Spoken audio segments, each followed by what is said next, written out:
ಆಮೇಲೆ ಕೆಲವೊಂದು ಹಾಡು ತುಂಬ ಕಷ್ಟಕರ ಅಂತ ಇವರಿಗೆ ಅನಿಸಿದೆಯಂತೆ, ಮತ್ತು ಇವ್ರ ಕೈಯಲ್ಲೇ ಈ ಹಾಡು ಹೇಳೋದಕ್ಕೆ ಸಾಧ್ಯ ಆಗಿಲ್ಲ ಅಂತೆ.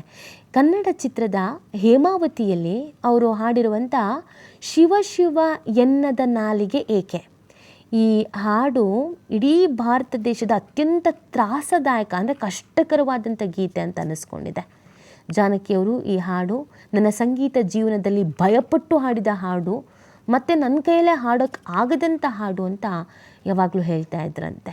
ಅನಂತರದಲ್ಲಿ ಅವರು ಹಾಡಿರುವ ಗೀತೆಗಳ ಸಂಖ್ಯೆ ಸುಮಾರು 50,000 ಮೀರಿದೆ ಅಂತ ಹೇಳ್ತಾರೆ.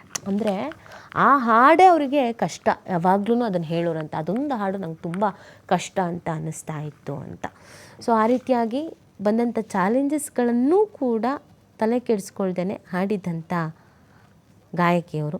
ಸ್ಪಷ್ಟ ಉಚ್ಚಾರಣೆ, ಮಲಯಾಳಂ ಭಾಷೆಯ ಉಚ್ಚಾರಣೆ ಅತ್ಯಂತ ಕಠಿಣವಾದದ್ದು. ಆದರೆ ಜಾನಕಿಯವರು ಮಲಯಾಳಂನಲ್ಲಿ ಎಷ್ಟು ಸ್ಪಷ್ಟವಾಗಿ ಹಾಡ್ತಿದ್ರು ಅಂದರೆ ಕೇರಳದ ಜನತೆ ಅವರು ತಮ್ಮದೇ ರಾಜ್ಯದವರು ಅಂತ ನಂಬಿದ್ರಂತೆ. ಅವರು ಕೇರಳ ಸರ್ಕಾರದಿಂದಲೇ 11 ಬಾರಿ ಅತ್ಯುತ್ತಮ ಗಾಯಕಿ ಪ್ರಶಸ್ತಿಯನ್ನು ಪಡೆದಿದ್ದಾರೆ ಎಂಬುದು ಅವರ ಭಾಷಾ ಶುದ್ಧಿಗೆ ಸಾಕ್ಷಿ. ನಮಗೆ ಮಾತೃಭಾಷೆ ಯಾವುದೋ ಆಗಿರುತ್ತೆ, ಇನ್ಯಾವುದೋ ಭಾಷೆ ಅಂದಾಗ ಒಂದು ಸ್ವಲ್ಪನಾದರೂ ಕಷ್ಟ ಆಗುತ್ತೆ. ನಮ್ಮ ಕನ್ನಡದಲ್ಲೂ ನಿಮಗೆ ಳ ಲ ಶ ಸ ಇದು ಬೇರೆ ಗಾಯಕರು ಹಾಡುವಾಗ ಮಿಸ್ಟೇಕ್ಸ್ ಮಾಡ್ತಾರೆ, ಹಾಗೆ ಬೇರೆ ಬೇರೆ ಭಾಷೆಗಳಲ್ಲೂ ಕೂಡ. ಬಟ್ ಆದರೆ ಜಾನಕಿ ಅಮ್ಮನವ್ರ ವಿಚಾರದಲ್ಲಿ ಯಾವತ್ತೂ ಆ ಥರದ್ದು ಆಗೇ ಇಲ್ಲ. ಅದು ಯಾವುದೇ ಭಾಷೆ ಆಗಿರಲಿ, 17 ಭಾಷೆ, ಆ ಭಾಷೆಗೆ ಏನಿದೆ ಆ ಭಾಷೆಗೆ ಕೊಡಬೇಕಾದಂಥ ಸ್ಪಷ್ಟತೆ ಅಂದರೆ ಅಷ್ಟು ಶುದ್ಧವಾಗಿ ಮಾತನಾಡೋದು, ಅಷ್ಟು ಸ್ಪಷ್ಟವಾಗಿ ಮಾತನಾಡೋದು ಅದು ತುಂಬ ಜನಕ್ಕೆ ಬರಲ್ಲ. ಅದೇ ಜಾನಕಿ ಅಮ್ಮನವರು ಆ ಭಾಷೆ ಶುದ್ಧೀಕರಣವನ್ನು ಇಟ್ಕೊಂಡವರು, ಸ್ಪಷ್ಟ ಉಚ್ಚಾರಣೆಯನ್ನು ಇಟ್ಕೊಂಡವರು.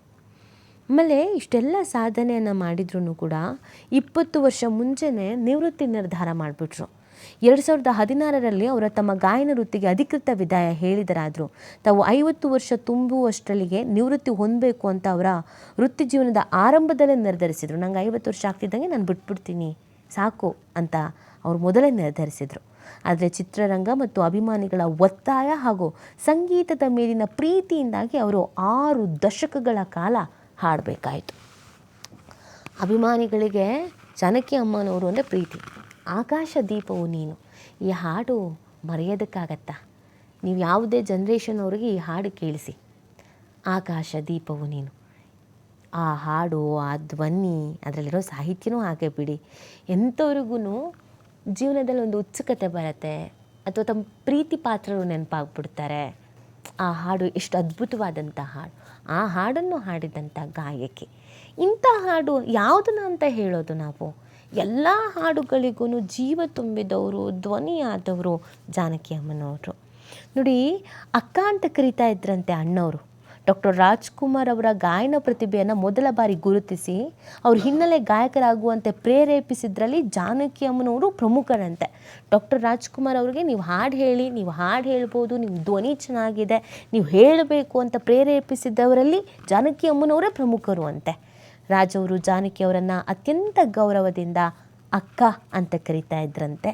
ಇವರಿಬ್ಬರ ಕಾಂಬಿನೇಷನ್ ಕನ್ನಡ ಚಿತ್ರರಂಗದ ಸುವರ್ಣ ಯುಗವನ್ನು ಸೃಷ್ಟಿಸಿತ್ತು ಅಂತ ಹೇಳಿದ್ರೆ ತಪ್ಪಾಗಲಿಕ್ಕಿಲ್ಲ. ಅವರಿಬ್ಬರ ಕಾಂಬಿನೇಷನ್ ಹಾಗಿತ್ತು. SPB ಮತ್ತು ಇವರ ಕಾಂಬಿನೇಷನ್ ಎಂತೆಂಥ ಹಾಡುಗಳನ್ನು ಕೊಟ್ಟವರು. ಮಂತ್ರಮುಗ್ಧಗೊಳಿಸುತ್ತೆ ಇವರ ಹಾಡುಗಳು.